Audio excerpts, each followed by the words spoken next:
Welcome to my channel unique dictation. 17 अप्रैल 2025 जागरण संपादकीय speed रहेगी 80 वर्ड पर मिनट।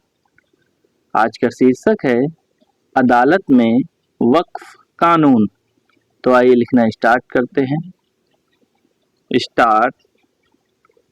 सुप्रीम कोर्ट ने संशोधित वक्फ कानून की सुनवाई करते हुए इस कानून के विरोध के बहाने हुई हिंसा पर चिंता तो जताई, लेकिन अच्छा होता कि वह केवल इतने तक ही सीमित नहीं रहता।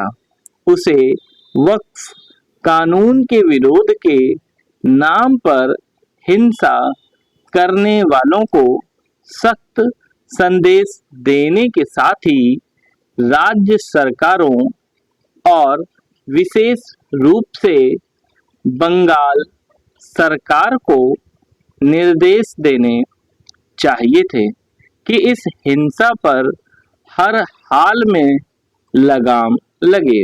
उसे इसका भी संज्ञान लेना चाहिए था कि मुर्शिदाबाद में वक्फ कानून विरोधियों की भीषण हिंसा के चलते वहां के अनेक हिंदुओं को जान बचाने के लिए पलायन करना पड़ा है। इसका कोई ठिकाना नहीं कि वे अपने घरों को लौट सकेंगे या नहीं।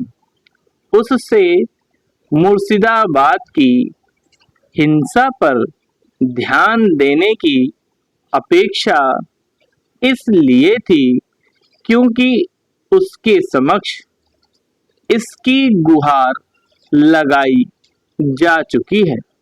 वक्फ कानून पर सुनवाई करते समय सुप्रीम कोर्ट ने जहां इस कानून में कुछ सकारात्मक बदलावों का उल्लेख किया, वहीं उसके कुछ प्राविधानों पर सवाल खड़े करते हुए सरकार को नोटिस भी जारी किया। कहना ठीक है कि इन सवालों के जवाब मिलने पर उसका दृष्टिकोण क्या होगा, लेकिन पहली ही सुनवाई के दौरान एक समय उसने अंतरिम आदेश पारित करने का जो संकेत दिया, उसकी आवश्यकता नहीं थी। वक्फ कानून पर पहले संयुक्त संसदीय समिति में व्यापक चर्चा हुई और फिर संसद के दोनों सदनों में। जिस कानून में महीनों की बहस के बाद संशोधन किए गए हों, उस पर अंतरिम आदेश जारी करने की जल्दबाजी नहीं दिखाई जानी चाहिए।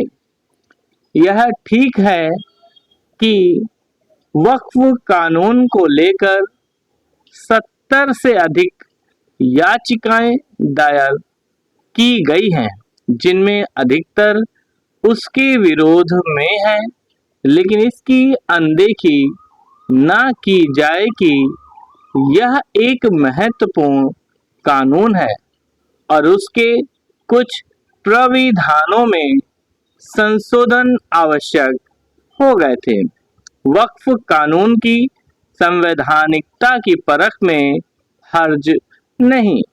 सुप्रीम कोर्ट को ऐसा करना ही चाहिए, लेकिन अंतरिम आदेश देने के पहले दोनों पक्षों के विचार सुनना आवश्यक है। इस आवश्यकता की पूर्ति के साथ ही संसद से पारित किसी कानून का सड़कों पर उतरकर हिंसक तरीके से विरोध करने की प्रवृत्ति को हतोत्साहित भी किया जाना चाहिए।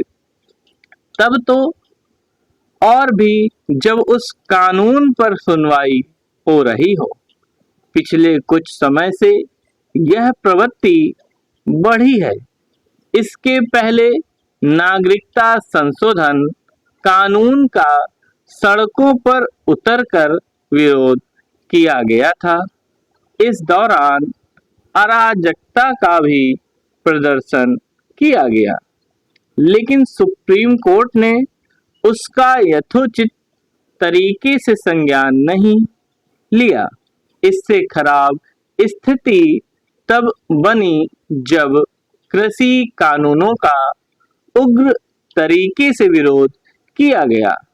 ऐसा इसलिए भी हुआ क्योंकि सुप्रीम कोर्ट ने कृषि कानूनों की वैधानिकता पर विचार किए बिना उनके अमल पर रोक लगा दी थी। अब ऐसा नहीं होना चाहिए। समाप्त।